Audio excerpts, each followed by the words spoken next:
అందరికీ నమస్కారం. గీతమ్మ కథల ప్రపంచానికి స్వాగతం. నేను మీ గీతావాణి. ఇప్పుడు మనం రావి శాస్త్రి గారి రచన ఇల్లును ఆస్వాదిస్తున్నాం. ముందుగా 6వ భాగంలో జరిగిన కథను క్లుప్తంగా తెలుసుకొని 7వ భాగంలోనికి ప్రవేశిద్దాం. వెంకటలక్ష్మి తీవ్రమైన కడుపు నొప్పితో బాధపడుతూ ఉంది.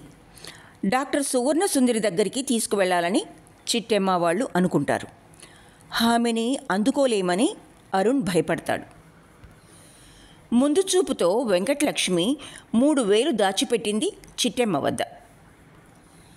డాక్టర్ సువర్ణ సుందరి ఆపరేషన్ చేసి గర్భసంచి అయితే తీసి పారేసింది. కానీ వెంకటలక్ష్మికి క్యాన్సర్ అంకురించి ఒళ్ళంతా వ్యాపించిపోయింది కనుక తన దగ్గర వసతి లేదు గనుక రాయవెల్లూరు తీసుకువెళ్ళమంది. డబ్బు అప్పు కోసం చిట్టెమ్మ అరుణ్ణి సోమయాజులు వద్దకు పంపుతుంది. సోమయాజులు తన వద్ద లేదంటూ సారా వ్యాపారం చేసుకుని సూర్యకాంతమ్మ వద్ద ఇప్పిస్తాడు. ఆమె 5,000కి 1,000 వడ్డీ రూపంగా ముందే విరుచుకుని 4,000 ఇస్తుంది ప్రోనోట్ రాయించుకుని. తల్లి కొడుకు రైల్లో రాయవెల్లూరికి ప్రయాణమైపోతారు. వెంకటలక్ష్మికి 1000 దేవుళ్లకు మొక్కుకుంటూ వెళ్ళిపోతుంది. ఈలోగా బాగా బలిసిన మోతుబరి గోపికా మనోహరాన్ని వెంటబెట్టుకుని గవర్రాజు చిట్టెమ్మ ఇంటికి వస్తాడు. గోపికా మనోహరం చదువుకున్నవాడే కానీ డబ్బు జీవితంలో చాలా చాలా ప్రధానమైనదని ఏనాడో నిర్ణయించుకున్నవాడు. మంచి సెంటర్లో ఉన్న చిట్టెమ్మ ఇల్లు చూడగానే మనోహరానికి నోరు ఊరింది. ఇల్లు పెరడు మొత్తం చక్కగా పరిశీలించి చూస్తాడు.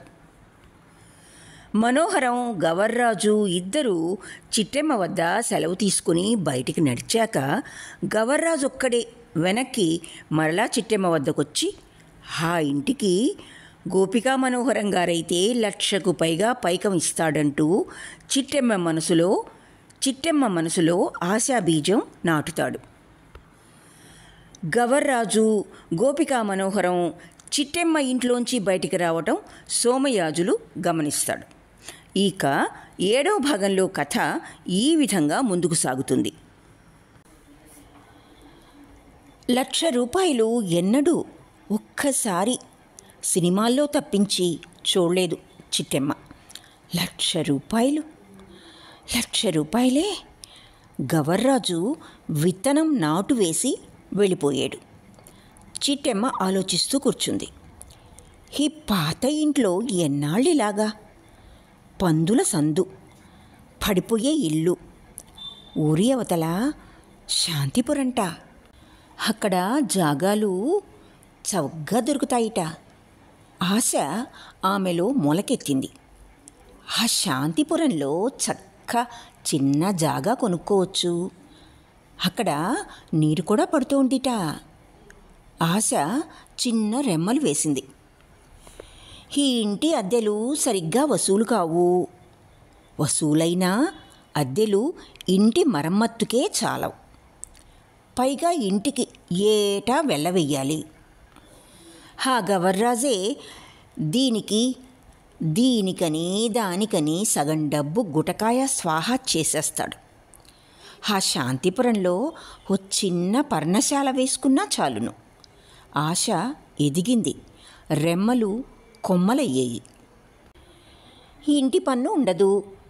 పన్ను ప్రతి 3 ఏళ్లకి 4 ఏళ్లకి 2 ఏసి 3 ఏసి ఇంతలు పెరగడం ఉండదు. అది తగ్గించమని చెప్పి వీళ్ల కాళ్ళు వాళ్ళ కాళ్ళు పట్టుకోనక్కర్లేదు. ఆశావృక్షం పెద్దది అయింది. ఆ పల్లెటూళ్ళలో ఉన్న కాస్త భూమి కూడా ఎప్పుడూ దాని గురించి రైతులతో పేచీలే.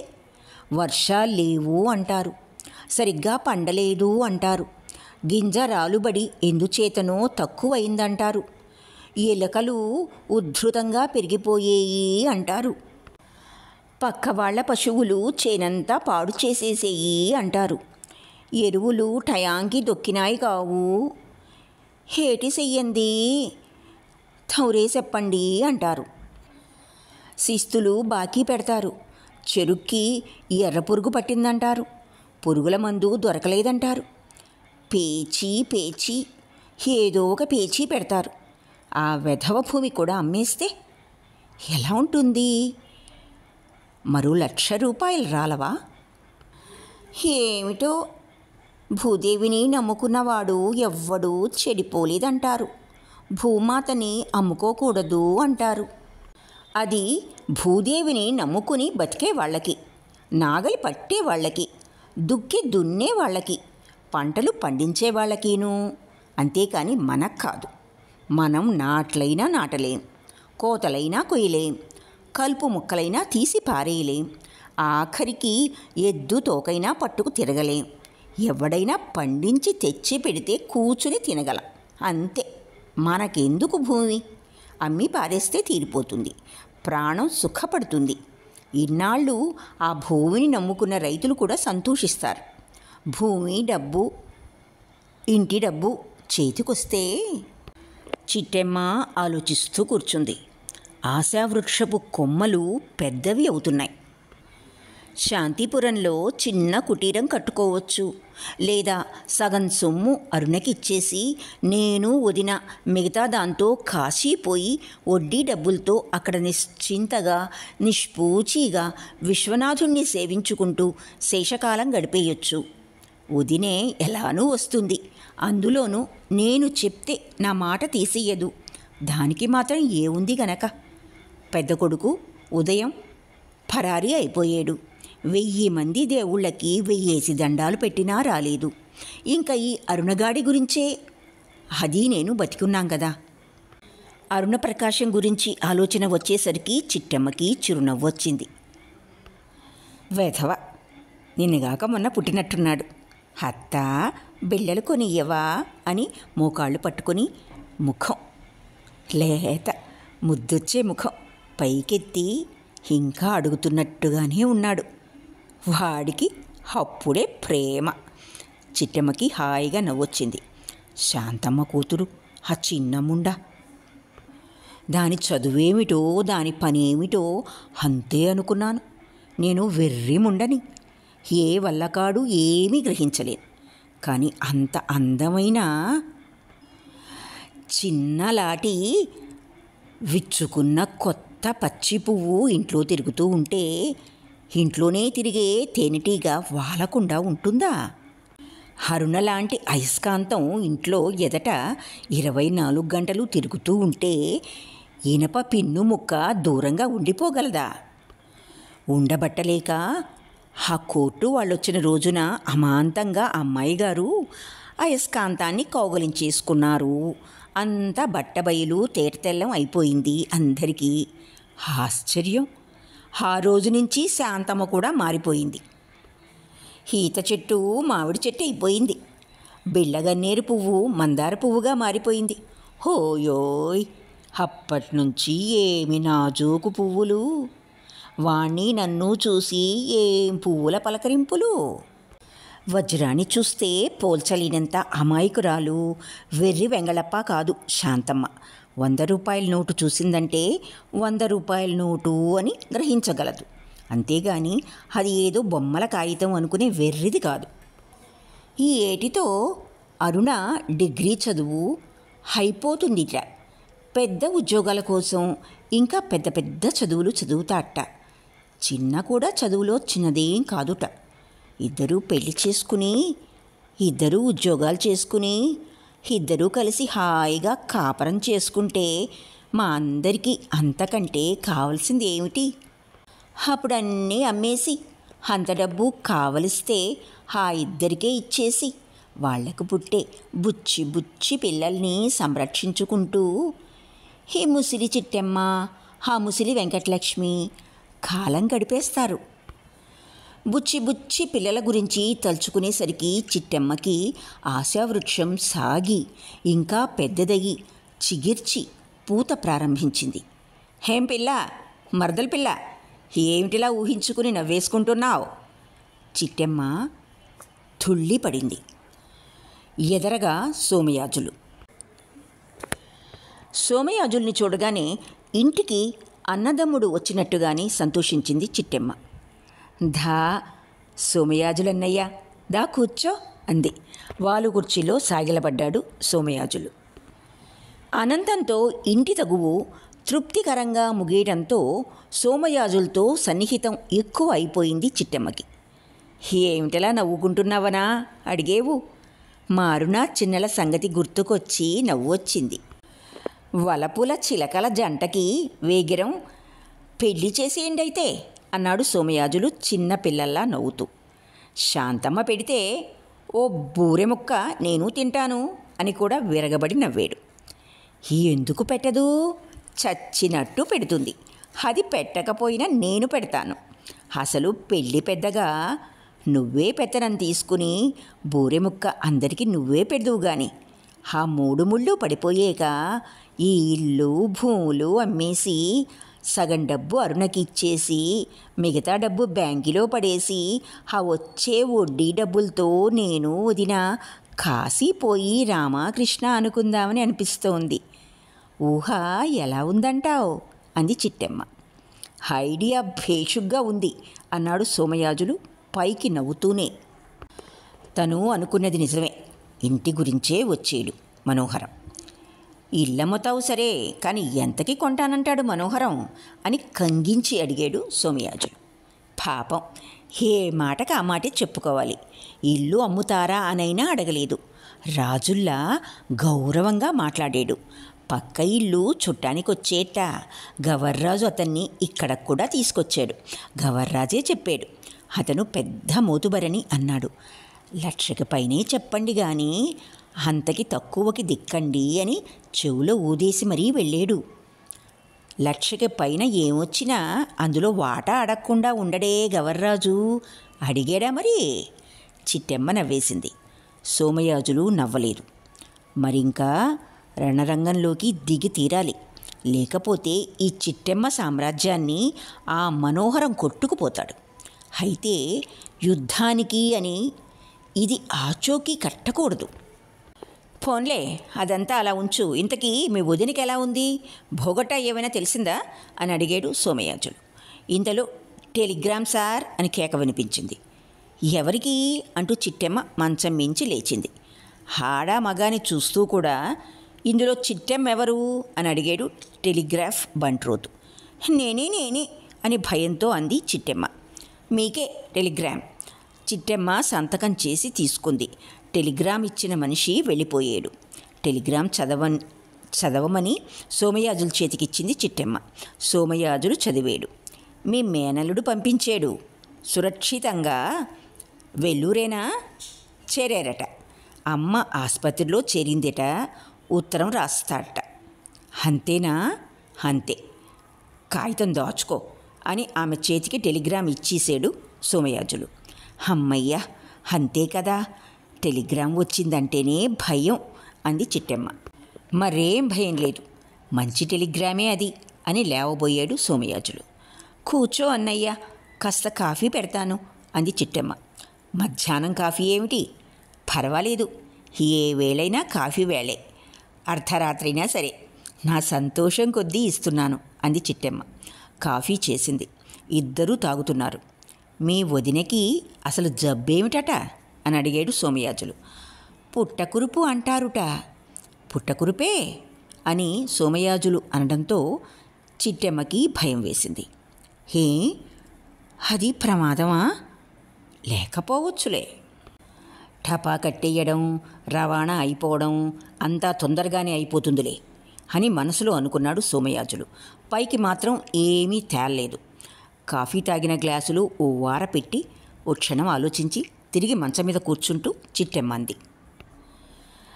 నీతో చెప్పకేం గాని యాజులన్నయ్యో, నువ్వు ఇంట్లో తోబుట్టు లాంటి వాడివి. మా వదిన జబ్బంతా ఆ పెద్ద కొడుకు గురించి బెంగ వల్లనే. వాళ్ళ వదినకి ఒక పెద్ద కొడుకు ఉన్నాడని సోమయాజులకు తెలియదు. మీ వదినకి మరో కొడుకు ఉన్నాడేంటి? నేనెప్పుడు చూడలేదే. నీతో మాకు పరిచయం కాకముందే వాడు ఇంట్లోంచి వెళ్ళిపోయాడు. ఎక్కడికి వెళ్ళిపోయాడు? కలకత్తా వెళ్తున్నానన్నాడు. 3 ఏళ్ళు పైనైపోయింది. ఉత్తరం లేదు, పత్రం లేదు. బతికున్నాడో లేదో తెలీదు. వాడి పేరు ఉదయభాస్కరం. ఉదయం ఉదయం ఎక్కడో ఆ పేరు విన్నాడు సోమయాజులు. చెవులు కొంచెం రిక్కించాడు సోమయాజులు. చిట్టెమ్మ రహస్యంగా చెప్పినట్టుగా మెల్లిగా చెప్పింది. భోగట్ట ఏమిటంటే బతికే ఉన్నట్ట కానీ కలకత్తాలో లేట. మరెక్కడున్నాడు? అడవులు పట్టేసేట. అడవులెందుకు? సన్యసించేసి ఋషీశ్వరుడై పోయేడా? ఇంకా మెల్లిగా చెప్పింది చిట్టెమ్మ. అలా చేసినా బావుణ్ణు, కానీ చూడు, అడవుల్లోకి పారిపోయి గవున్నమెంటుతో కొందరు దెబ్బలాడుతున్నారట. వాళ్ళతో చేరిపోయాడేమోనని భయం. అయితే అది సంగతి. ఉగ్రవాది అయి ఉండాలి. చిట్టెమ్మ ఇంకా చెప్పింది. నిన్నను ఎవరో ఇద్దరొచ్చి వాడి ఫోటో అడిగారు. ఫోటోనా? ఎందుకు? వాడి స్నేహితులం అన్నారు. స్నేహితులేనేమో. కారు. ఎలా తెలుసు? వచ్చిన వాళ్ళు బాగా ముదిర వాళ్ళు. మా వాడికి అంత వయసు లేదు. నువ్వేమిటన్నావు? ఫోటో ఇచ్చేవా? వాడి ఫోటో నాకెక్కడిది? వాళ్ళంతా ఊరికెళ్ళారు, నాకేం తెలీదు అన్నాను. వాళ్ళు వెళ్ళిపోయారు. సంగతి ఏమిటో కనుక్కుందు యాజులన్నయ్యా. నాకేమో భయంగా ఉంది. అరుణ్ ఎంత మంచివాడో, ఉదయం ఇంతకంటే మంచివాడు అని చెప్పి నిట్టూర్చింది చిట్టెమ్మ. ఇంతలో పోస్ట్ అని కేకవేసి సోమయాజుల్ని చూసి నమస్కారం సార్ అని చెప్పి చిట్టెమ్మ గారికి కార్డు అని ఇచ్చేసి వెళ్ళిపోయాడు పోస్ట్ మ్యాన్. సోమయాజులు కార్డు చదివి చిట్టెమ్మ వైపు చూసి కొత్తపల్లి వరహాలెవరు అని అడిగాడు. మహాలక్ష్మి కొడుకు. మహాలక్ష్మి ఎవరు? మా పెద్దల్లి పెద్ద కూతురు. ఏమిటయింది? కార్డు ఆమె చేతికిచ్చేస్తూ గుండె జబ్బుతో ఆవిడ పోయిందిట అన్నాడు సోమయాజులు. పెద్దల్లి కూతురు కొత్తపల్లి మహాలక్ష్మి చనిపోయినందుకు చిట్టెమ్మ అట్టే విచారించలేదు. ఓసారి పైట చెంగుతో కళ్ళు తుడుచుకుంది అంతే. ఫోన్లే, దాని రోగాలు కష్టాలు అన్నీ గట్టెక్కేయి. నాకంటే వయసులో బాగా పెద్దది. బతికుండి పాపం అన్ని బాధలే అనుభవించింది. చచ్చి సుఖపడింది. అయితే అన్నయ్య నువ్వు వెళ్ళిరా, నాకు 3 రోజులు పక్షిని ఉంటుంది. మైల నీకెందుకు తగలాలి అనేసింది చిట్టెమ్మ. తర్వాత మళ్ళీ వస్తానైతే అని సోమయాజులు బయటికి వచ్చేశాడు. ఈ ఎండ తీవ్రంగా ఉంది. పందులు కాలవలో వేడికి విశ్రాంతి తీసుకుంటున్నాయి. ఈగలకి రెస్ట్ అక్కర్లేదు. అవి విరామం లేకుండా తిరుగుతూ శ్రమిస్తున్నాయి. దేని మీద వాలిపోయి ఏమి తిందామా అని. సోమయాజులు కూడా శ్రమిస్తున్నాడు. రిక్షా పిలిచాడు. అందులో వాలేడు. అందులో తినడానికి ఏమీ లేదు, కానీ మనసు పరిపరి విషయాల మీద వాలుతోంది. ఈ గవర్రాజు మనోహరం కలిసి మనకి దెబ్బతీయాలని చూస్తున్నారు. నేను చూస్తాను. చూపు చూడకుండా వదులుతానా? ఆ చిట్టెమ్మకి ఇంటి పన్ను ఎక్కువ చేయడం, తగ్గింపించమని అది మన దగ్గరికి రావడం, గుమ్మటంలా ఉంది కదా, కాస్త వాడుకోవచ్చునేమో అని మనం రోజు దాన్ని కలియడానికి వెళ్ళడం, వాడింపించుకొందికి గుంట భయపడ్డా నా ఐడియా సహజం కదా అని అది సర్దుకుపోవడం. ఈ లోపున ఈ ముష్టి చచ్చిన ముండ అనంతంగాడి మీద మన బోధ విని అది వాడి మీద దావా తేవడం, అందుకు 2000 అప్పు ఆ ముండకి మనమే ఇవ్వడం, 22,000 ఇచ్చినట్లుగా ఇంటికి పురోణి పత్రం రాయించుకోవడం. అంతా భగవంతుడి దయ వల్ల మన మేలుకే జరిగింది. నేనింకా మంచివాణ్ణి కాబట్టి పురోణి మీద దానికి నోటీస్ తగిలించకుండా ఊరుకున్నాను. 75,000 ఇచ్చేసినట్టు, అది పుచ్చీసుకున్నట్టు నమ్మకం మీద సంతకం చేయించేసుకుంటే వెధవ ఏం చేయగలిగేది? మనం న్యాయంగా పోతున్నాం కదా. అందుకు ఈ గవర్రాజు మనోహరాన్ని రంగంలోకి దించాడు. ఈ రోజుల్లో ఏ న్యాయానికి ఎవడు పోయినా ఏం లాభం లేదు. చావజంపి చెవులు మూస్తేనే చచ్చిన పాముల్లా ఉంటారు. లేకపోతే పడగ విప్పుతారు, కూరలు చూపిస్తారు, కాటేసి చక్కా కూర్చుంటారు. వీళ్ళిద్దరి సాయంతో ఈ చిట్టెమ్మ మనల్ని కాటేయకుండా కాసుకోవాలి. మొహం తిరిగేట్టు, నడ్డి మధ్యకి విరిగిపోయేట్టు మనమే ముందు దెబ్బతీయాలి. దానికి ముందు నోటీస్ తగిలించాలి. దాంతో మొహం జుమ్మనాలి. మనోహరం గారు ముసిలి సినిమా హీరో గారు, తెల్లతిమింగళం గారు అంతా మింగేద్దామని పొంచి కాసు కూర్చున్న కొండచిలువ గారు నా కొడుక్కి కూడా ఓ నోటీస్ తగిలించి, మన దెబ్బ అంటే ఇలా ఉంటుందిరా భాయి అని ముందుగా మనమే రుచి చూపించాలి. దాంతో కదల్డు మెదల్డు. దాంతో ఎక్కడున్నవాడు అక్కడే ఉంటాడు. లేకపోతే మరోల్ని మింగటానికి మరో చోటికి పోతాడు. మరింక మన జోలికి చస్తే రాడు. ముందు వెళ్ళి మంచి ప్లేడర్ని పట్టుకోవాలి. ప్రభాకరం ప్లేడర్ దగ్గరికి వెళ్ళి నోటీస్ ఇప్పించేదే. వాడు పొద్దుటి వేళ ఓ గంట పూజ దేవతార్చన చెయ్యందే ఆఫీసులో అడుగు పెట్టడు. పైగా బోలెడు డబ్బాస. 100 ఇవ్వవలసిన చోట 1000 తెమ్మంటాడు. వాడి పండు జుట్టు, తెల్లటి తెలుపు, కడుపు నిండిన బొజ్జ, విభూది పిండికట్లు చూసి వాడు అడిగిందంతా ఈ క్లయింట్లు అమాయకంగా వాడెంత అడిగితే అంత ఇచ్చేస్తారు.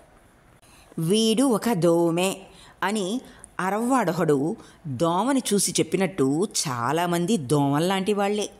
వాటికి నెత్తురే ముఖ్యం. ప్రభాకరం పొద్దుటే పూజ చేసుకు బయలుదేరినట్టు సాయంకాలం పూట దోమలు కూడా ఇవాళ మంచి మనిషి రక్తం ఇప్పించు మహాప్రభు అని దేవతార్చన చేసుకు బయలుదేరుతాయనుకుంటాను.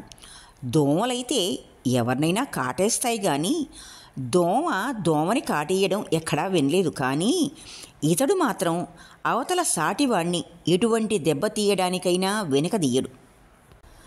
దొంగ దెబ్బలు తీయటంలో ప్రభాకరం ఒకటో రకం, నెంబర్ 1.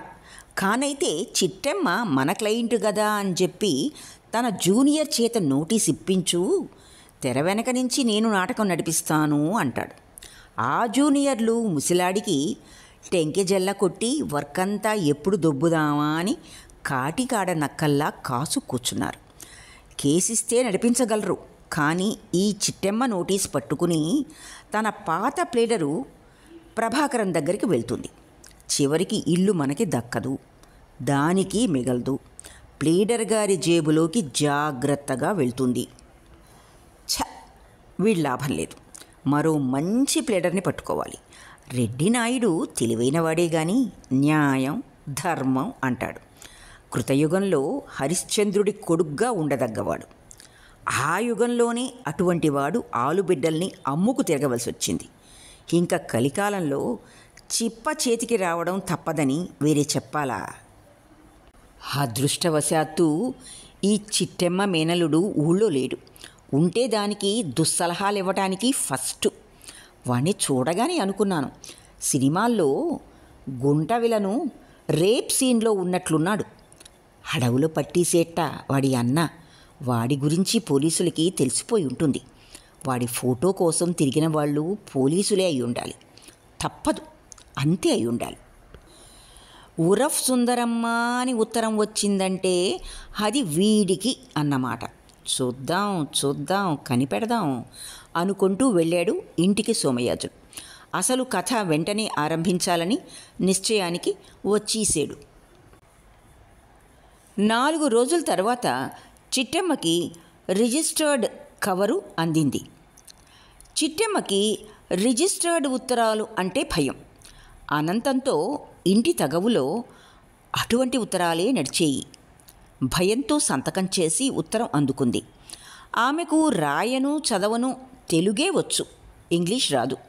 పేరు ఇంగ్లీష్లో ఉన్నప్పటికీ పోస్ట్మన్ తనకే అని చెప్పి ఇచ్చాడు. ఎవరి దగ్గర నుంచి అని అడిగితే కవరు సరిగా చూడనైనా చూడకుండా ఎవరో ప్లేడర్ పంపించినట్లుందండి అని చెప్పి హడావిడిగా వెళ్ళిపోయాడు పోస్ట్ మ్యాన్. ప్లేడరా? కొంపదీసి ఈ అనంతం పంతులు మళ్ళీ మరొక పేచీకి దిగలేదు కదా అని అనుకుంటూ ఉండగానే మామూలుగా మధ్యాహ్నం భోజనం అయిందా వదినా అని అడుగుతూ శాంతమ్మ లోనికి వచ్చింది. మొగుడు చేత నోటీస్ పంపించి ఏమీ ఎరగనట్టు పెళ్ళాం ఇలా ఇంటికి వస్తుందా? రాదే. అదీగాక అరుణ జ్యోతిర్మయుల ప్రేమ వృత్తాంతం తెలిసిపోయాక వారిరువురూ ప్రేమించుకోవడం, ఎవ్వరూ ఆ ఊసు ఎత్తకపోయినా ఇరుపక్షాల వారికి ఇష్టమేనని ఇరుపక్షాల వారికి తెలుసు. చిట్టెమ్మ ఆ కవరు చింపి ఉత్తరం బయటికి తీసి చూస్తే అది ఆంగ్లంలో టైపు కొట్టి ఉంది. చూడు శాంత, ఉత్తరం ఏమిటో అని ఆమె చేతికి ఉత్తరం ఇస్తే ఆమె అటూ ఇటూ దాన్ని తిప్పి, అయ్యో అంతా ఇంగ్లీష్లో ఉందే, ఉండు మా చిన్నని పిలుస్తాను అని చిన్నా చిన్నా అని కేక వేసింది. చిన్న వచ్చింది. అబ్బా ఎంత బాగుంది అనుకుని చిట్టెమ్మ ముఖం చిన్నని చూడగానే వికసించింది.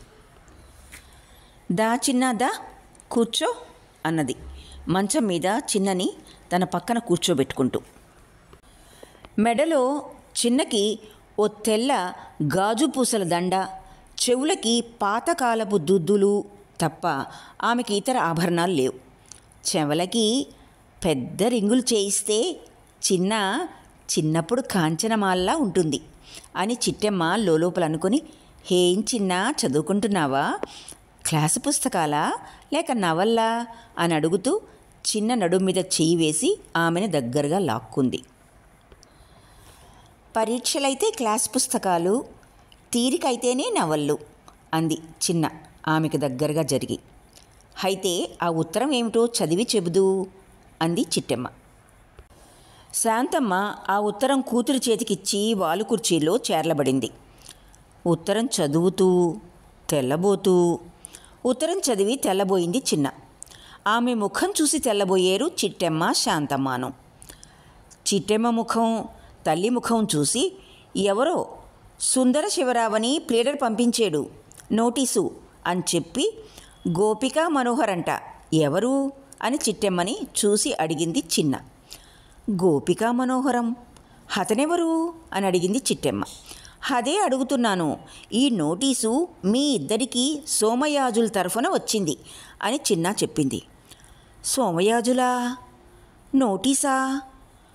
అవునవును, గవర్రాజు పట్టుకొచ్చాడు. ఈ ఇల్లు 1,00,000 రూపాయలకి అమ్మమని అడుగుతాను అని చెప్పిపోయాడు అంది చిట్టెమ్మ గుర్తు తెచ్చుకుంటూ. ఆ సంగతి నువ్వు సోమయాజులతో చెప్పావు అవునా? చెప్పాను కాబోలు. ఆ రోజు మా పెద్దమ్మ కూతురు కొత్తపల్లి మహాలక్ష్మి చచ్చిపోయిందని ఉత్తరం వచ్చింది. చెప్పాను. దానికి ముందు ఈ ఇల్లు 75,000కి సోమయాజులకి అమ్ముతానని పురోని రాసేవుట. 22,000 అడ్వాన్స్ తీసుకున్నావుట. ఇప్పుడు ఈ ఇల్లు మనోహరానికి కానీ మరెవరికి కానీ అమ్మడానికి వీల్లేదుట. ఇప్పుడు 53,000 ఇచ్చేస్తాట. నువ్వు ఇల్లు తనకు అమ్మకపోతే దావా చేస్తాట. అది ఆ నోటీసు అని అంతా సారాంశం చెప్పి ముగించింది చిన్న. తెల్లబోయిన చిట్టెమ్మ బిక్క చచ్చిపోయింది. బిక్క చచ్చిపోయిన చిట్టెమ్మ మూర్ఛపోయింది. మూర్ఛపోయిన చిట్టెమ్మ చిన్న ఒళ్ళో వాలిపోయింది. ఏమిటయిందే? చచ్చిపోయిందో ఏమిటోనే, మొహం మీద నీళ్లు జల్లండర్రా అంటూ శాంతమ్మ గబాల్న కుర్చీలోంచి లేచింది. గదిలో అటూ ఇటూ పరిగెట్టింది. ఓ చెంబుతో నీళ్లు తెచ్చింది. చిట్టెమ్మ ముఖం మీద జల్లింది. ఒక అరనిమిషం పోనిచ్చి మళ్ళీ జల్లింది. పైట చెంగుతో ముఖం తుడిచింది. చిట్టెమ్మ మెల్లిగా తెప్పరిల్లి లేచింది. ఆమె రెండో పక్క మంచం మీదే శాంతమ్మ కూర్చుని వేళ్లాడిపోయిన చిట్టెమ్మ తలని తన భుజానికి ఆంచుకుంది.